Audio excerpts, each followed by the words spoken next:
자, 계속해서 이번 시간은 시청자 여러분께서 가지고 계시는 부동산 관련 고민 방송 시간 통해서 좀 살펴볼 텐데요. 오늘 첫 번째 시청자분 바로 연결해서 말씀 나눠보겠습니다. 여보세요? 여보세요? 네, 안녕하세요. 네네네. 네, 시청자님 오늘 어느 지역 부동산 이야기 좀 자세히 나눠볼까요? 부가현 상구역이요. 네. 전망하고 네. 세금 네. 부분하고 상계 2구역하고 좀 알아보려고 그러거든요. 지금 두 군데를 말씀 주셨어요. 부가현 재정비지구 3구역 그리고 네네. 상계지구 2구역까지 둘 다 보유를 하고 계신 상황이세요? 네네네. 이걸 보유하고 계시는데 매도할 때 어떻게 해야 하는지 이제 세금 부분까지 좀 고민이 된다 이런 말씀이신가요? 알겠습니다. 전망과 더불어서 예. 네, 우선 투자 목적으로 이 두 군데를 보유하고 계신 것 같아요. 부가현 3지구 그리고 상계 2구역 어떻게 해야 하는지 한번 살펴보도록 할게요. 대표님과 인사부터 나눠보세요. 네네. 네, 안녕하세요. 예, 안녕하십니까. 예. 네, 반갑습니다. 네. 예. 지금 뉴타운 지역의 각각의 뉴타운 지역을 보유를 하고 계신 거예요? 아니면 구입을 하시려고 하는 거예요? 저 보유를 하고 있어요, 지금. 보유를 하고 계시다고요? 네네네. 예. 그런데 지금 어쨌거나 부가현 3구역 같은 경우는 부가현 뉴타운에서 이제 개발을 해야 되는 곳이고 예. 상계 2구역 같은 경우도 상계 뉴타운 중에서도 가장 빠른 속도를 내보이고 있는 곳이잖아요. 네네네. 그러니까 두 곳의 전망은 당연히 개발을 앞두고 있는 곳이기 때문에 예. 현재보다 훨씬 좋은 조건을 갖추는 걸로 변화하는 거잖아요. 예. 그러니까 두 곳의 전망은 당연히 좋죠. 그래서 네. 저 부가현 상구역이요. 예. 내년 5월 한 20일 되면 2년이에요. 저 매수한 지가. 그러니까 부가현이 예. 부가현 3구역이 예. 그럼 구입을 언제 하신 거예요? 저 작년 2017년 예. 5월 한 20일쯤 했어요. 5월에 했고 그 상계는요? 저 올해 7월에 했고. 2018년도 7월에 하셨고. 예. 예. 또 이거 두 개 말고 또 다른 주택 또 있으시고요? 없어요. 없고. 예. 그러면은 부가현 다행히 이제 1년이 넘었으니까 두 개를 구입한 시점이 예. 이거 말고 보유 주택이 없으시니까 부가현 3구역이 지금 기존 주택이 되는 거고요. 네. 상계 2구역이 새로 구입한 이제 신규 주택이 되시는 거예요. 그렇죠. 예. 그러면은 일단 현재 상태에서는 일시적 2주택이 되시는 거거든요. 네네네. 일시적 2주택이니까 2018년도 올해 7월이니까 일시적 2주택 3년 기간 적용받으시는 거예요. 3년이요? 예. 그러면은 이거를 그러니까 상계 2구역을 구입한로부터 플러스 3년 예. 하면은 2021년 7월이잖아요. 예. 요때까지 부가현 3구역을 처분하시면 예. 다행히 또 2017년 5월에 구입하신 거잖아요. 부가현 3구역도. 맞아요. 파리 대책 이전에 구입하신 거니까 거주 요건이 필요가 없어요, 또. 예. 그럼 부가현 3구역은 비과세를 받을 수가 있어요. 3구역은 예, 부가현 3구역을 일시적 2주택에 의한 비과세를 받을 수 있는 거거든요. 예. 그런데 제가 보기에는 예. 부가현 3구역이 2021년 7월까지 저희가 입주할 일이 없어요. 그렇죠. 예. 그렇죠. 아직도 사업 기간이 많이 남아 있잖아요. 그렇죠? 네네네. 그러면 굳이 내가 이거를 비과세를 받기 위해서 이걸 처분할 것이냐? 예. 아니면 지금 부가현 3구역 같은 경우는 서울 도심 한복판에 있는 대규모 뉴타운이잖아요. 그렇죠? 네네네. 그리고 부가현 뉴타운 중에서는 부가현 3구역이 4,000세대 이상으로 제일 규모가 커요. 예. 그리고 또 개발이 제일 마지막에 입주를 할 거예요. 예. 그러면 그 상징성이 상당히 커지거든요. 예. 그러면 저는 저 같으면 선택을 할 것 같아요. 어떻게 선택을 하면 어쨌건 상계 2구역도 뉴타운 지역이고 그 지역에서 정말 필요로 하는 새 아파트로 바뀌는 곳이기 때문에 네네. 가치가 있어요. 상계 2구역도 가져가고 부가현 3구역도 가져가는 게 맞아요. 지금 현재로 봤을 때는. 네네. 그러면 어쨌건 난 둘 중에 하나를 선택해야 되잖아요. 일시적 2주택 기간이 넘어버리면 내가 이제 중과세를 물어야 되니까. 그렇죠. 그렇잖아요. 예. 그러면 예. 근데 그럼 이게 우리가 이걸 구분하는 거예요. 그러면 부가현 3구역의 차익이 더 클 것인가 상계 2구역의 차익이 더 클 것인가 생각해 봐야 되거든요. 예. 그러면 제일 먼저 우리가 입지를 봐야겠죠. 입지. 그죠? 예. 근데 입지는 사실은 누가 봐도 이건 부가현 3구역의 입지가 더 좋은 거잖아요. 예. 서울 도심 바로 옆에 있으니까. 예. 그리고 규모적으로 보더라도 그러니까 주거 타운 형성된 걸 보더라도 부가현 예. 3구역이 상계 2구역보다는 조금 더 좋단 말이에요. 예. 그럼 당연히 부가현 3구역을 1주택 비과세 요건을 갖추는 게 맞아요. 예. 그죠? 비과세 조건을. 그러려면 내가 지금 이걸 부가현 3구역 1주택 비과세 요건을 갖추려면 상계 2구역을 좋은 방법이 있잖아요. 임대사업으로 등록하면 되는 거잖아요. 임대로요? 예, 다행히도 올 7월에 구입했으니까 그냥 예. 이미 구입해 놓은 거기 때문에 등록을 하시면 임대사업자가 얻을 수 있는 혜택 있잖아요. 양도세 중과 배제라든가 종합부동산세 합산 배제 이런 다양한 혜택들 있잖아요. 아, 예. 예, 그대로 보실 수가 있단 말이에요. 아, 예, 예. 그러면 지금 상계 2구역도 지금 건축 심의 단계인가 그럴 거예요 아마.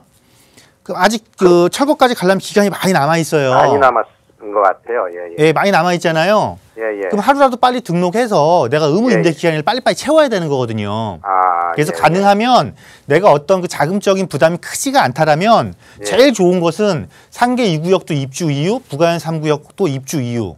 예, 예. 만약에 둘 중에 하나를 내가 마지막에 처분을 해서 어떤 걸 계속 끌고 갈 것이냐 그러면 부가연 3구역을 당연히 길게 끌고 가는 네, 네. 이렇게 네, 딱 네. 큰 틀을 잡으시고 앞으로 예. 딱 계획하시면 될 것 같아요. 아, 예, 예. 그러면 부가연 3구역은요, 선생님. 네네. 내년 내년 5월이면 2년이거든요. 산지가에 예, 그러면 내년 2년 넘어서 팔면은 세금이 어떻게 되는 거예요? 비가 일시적 2주택 기간에 해당되니까 비과세죠. 아, 그래요? 네네. 아.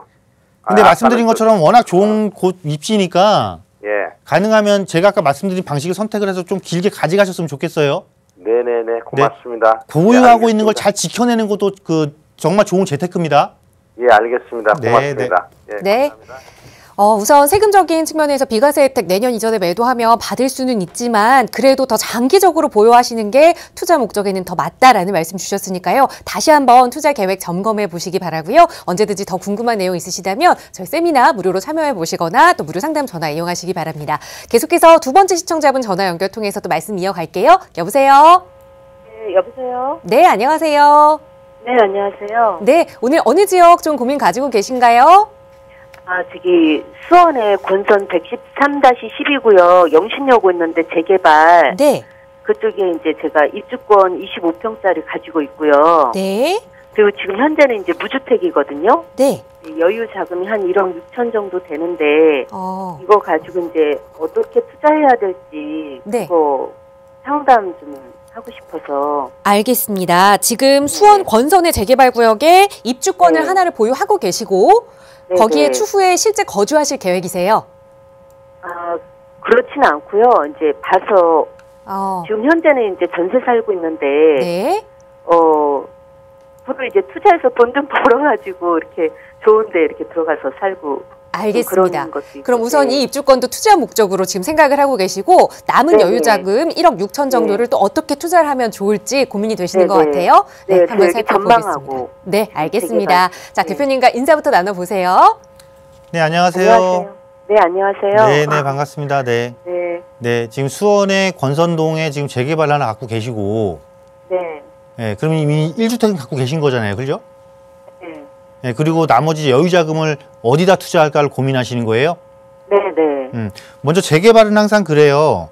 재개발에 있어서 가장 많은 수익을 얻고 재개발에 있어서 승자, 그러니까 굳이 꼭 그걸 승자라고 표현하기 좀 그렇지만 네. 어쨌건 내가 이런 투자 게임에서 살아남고 승자가 되기 위한 사람이 되는 사람이 누굴 거라고 생각을 하세요?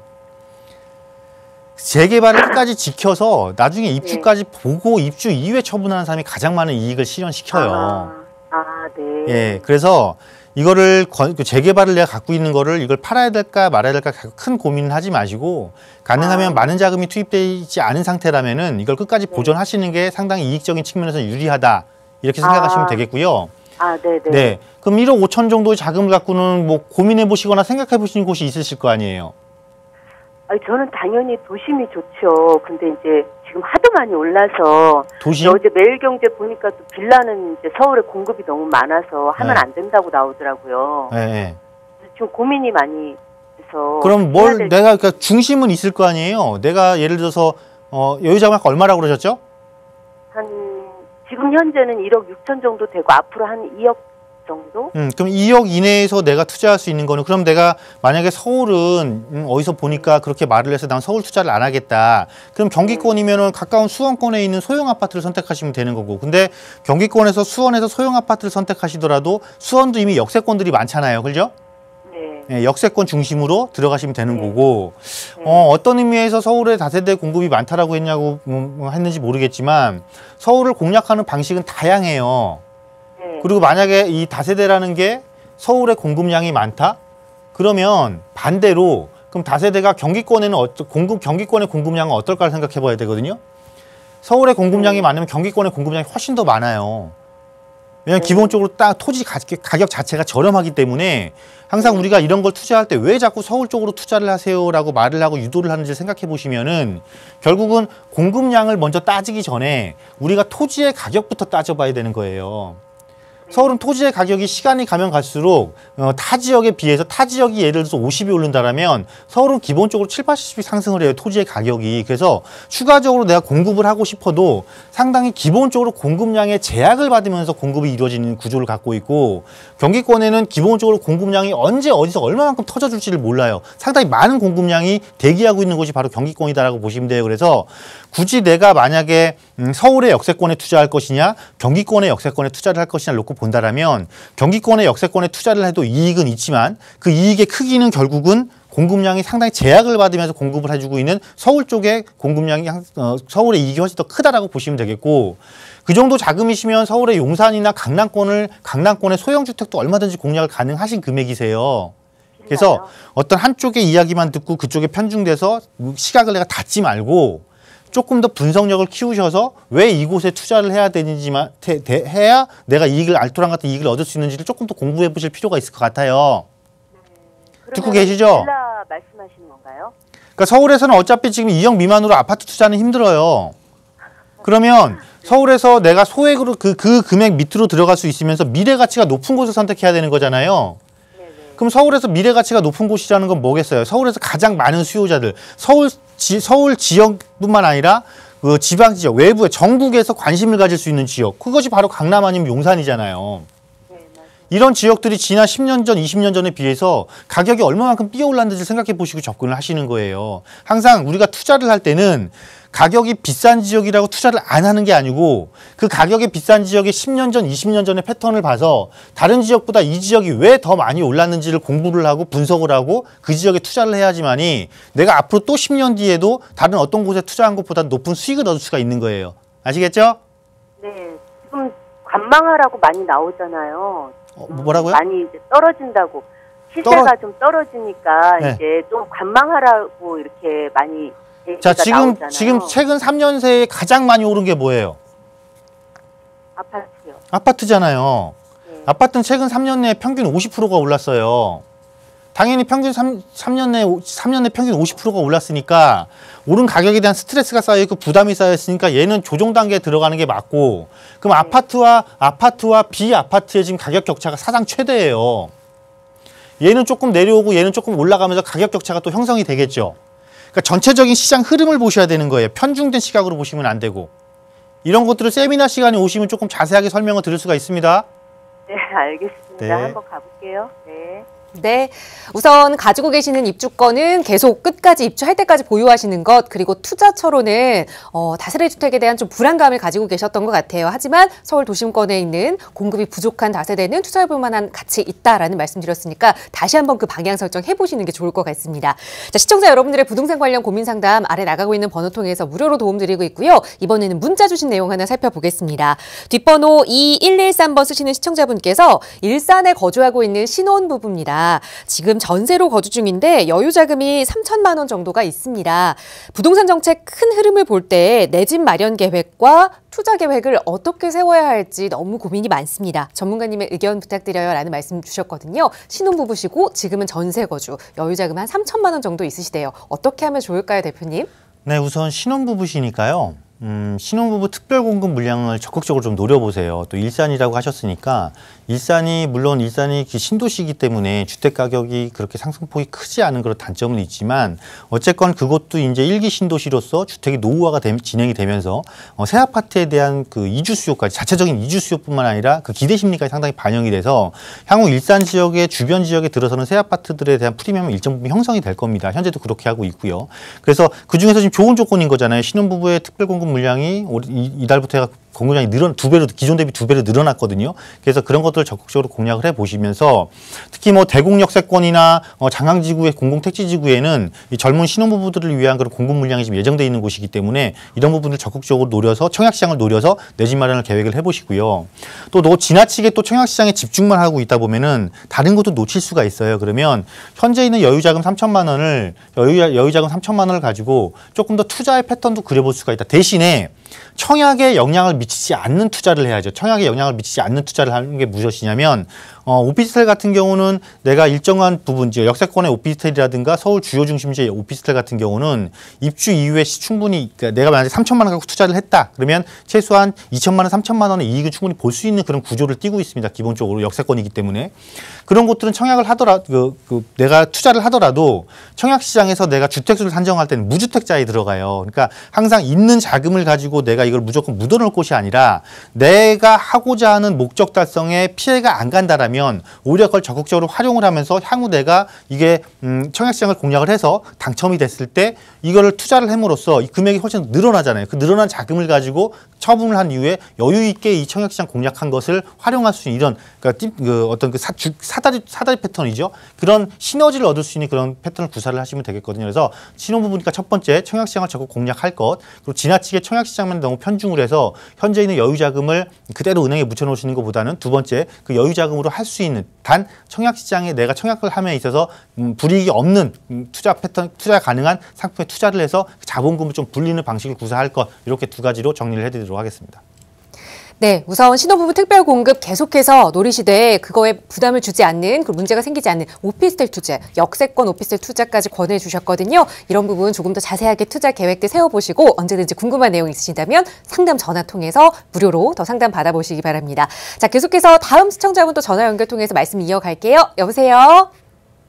여보세요? 네, 안녕하세요. 네, 안녕하세요. 네, 시청자님 오늘 어느 지역 부동산 이야기 좀 나눠볼까요? 혹시 응암동에 백년산 힐스테이트 1차 네. 좀 향후 전망이랑 저희가 저기 신혼부부 아들인데 네.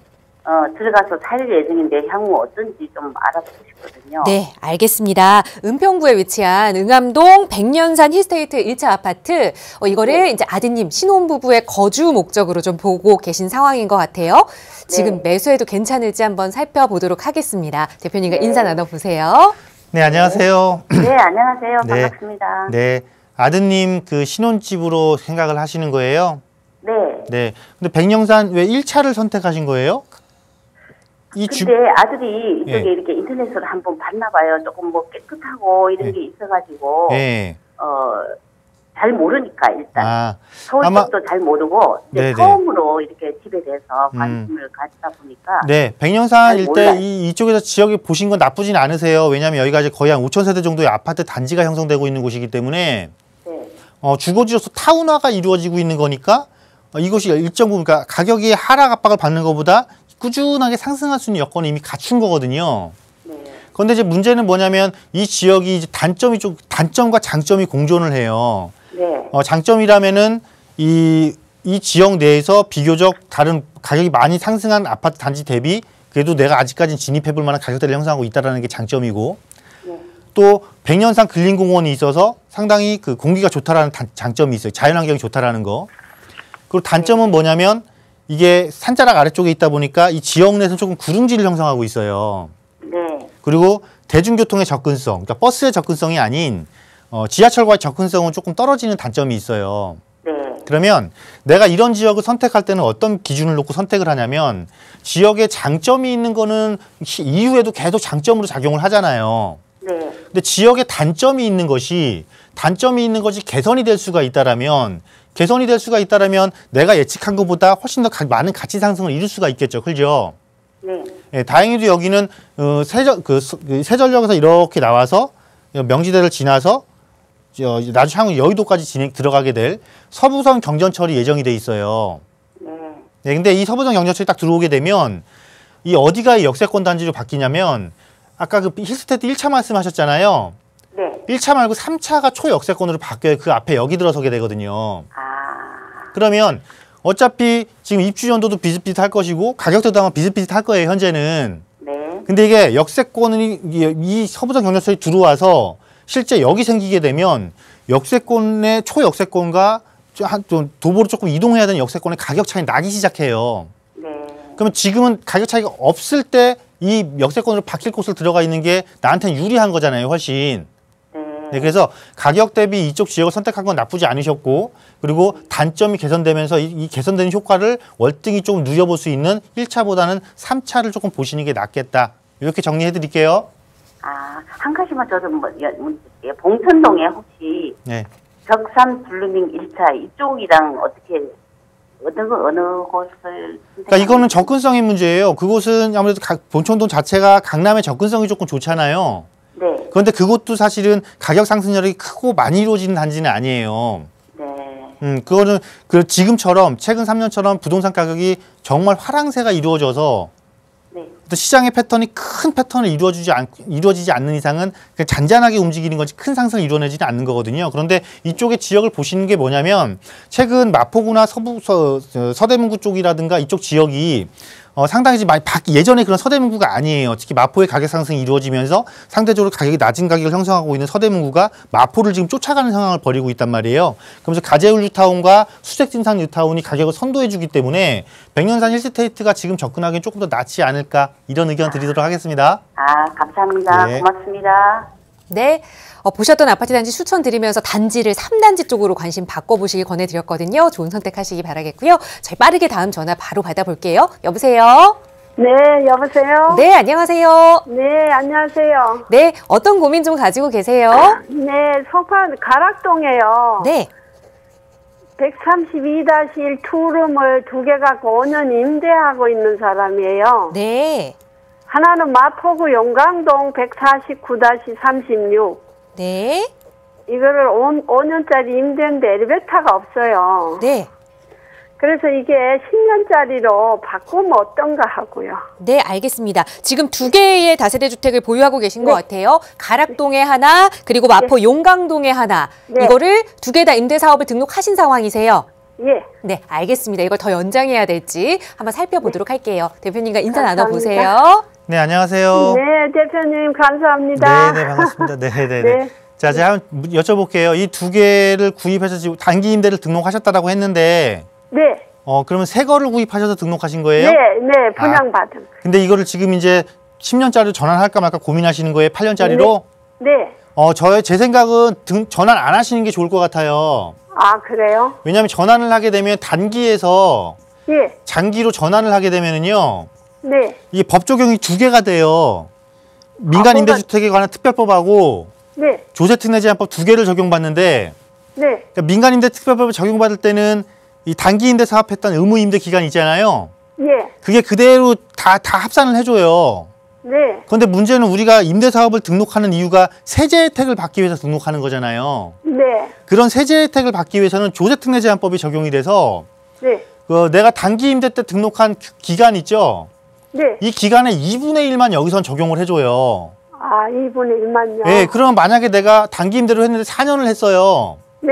그랬다가 등록 전환을 한단 말이에요, 장기로. 네. 그러면 기존 4년 인정받는 게 아니고 2년만 인정받아요. 그래야 세무 혜택을 볼 수 있어요. 아. 그러면 나는 의무 임대 기간이 뜬금없이 더 늘어나고 그렇죠. 받는 제약은 그대로 유지되잖아요. 네. 그런데 새 거를 사서 내가 어차피 비과세 때문에 5년을 채워야 된다라면 네. 5년 정도 운영하고 나면은 그때 그 가격이 아주 좋을까 거래가 활발할 수 있다면 왜냐하면 5년 이내 거는 새 주택으로 취급되면서 거래가 되니까 네. 그러니까 내가 제약 없이 처분을 할 수 있는 거잖아요. 네. 용강동도 그렇고 지금 가락동도 그렇고 5년 정도만 유지한 다음에 처분해서 네. 갈아타시는 것도 좋을 것 같아요. 아, 그래요? 두 개를 합해서 조금 더 좋은 지역으로 가든지 아니면 각각 분리를 해서 또 다시 이렇게 가치 상승을 이룰 수 있는 지역을 가든지 이렇게 방향을 잡으세요. 대표님. 네. 그 용강동은 지구 단위 계획이라는 게 뭔 뜻이에요? 그 지구 단위 계획은 개발에 대한 계획이 있고 개발을 억제하는 지구 단위가 있어요. 네. 그 세부적인 거는 조금 제가 저걸 좀 열어봐야 알아요. 그 도시계획 확인원을. 네. 네, 그렇기 때문에 그런 부분들은 세미나 시간이나 아니면은 별도의 상담을 좀 활용을 하세요. 네.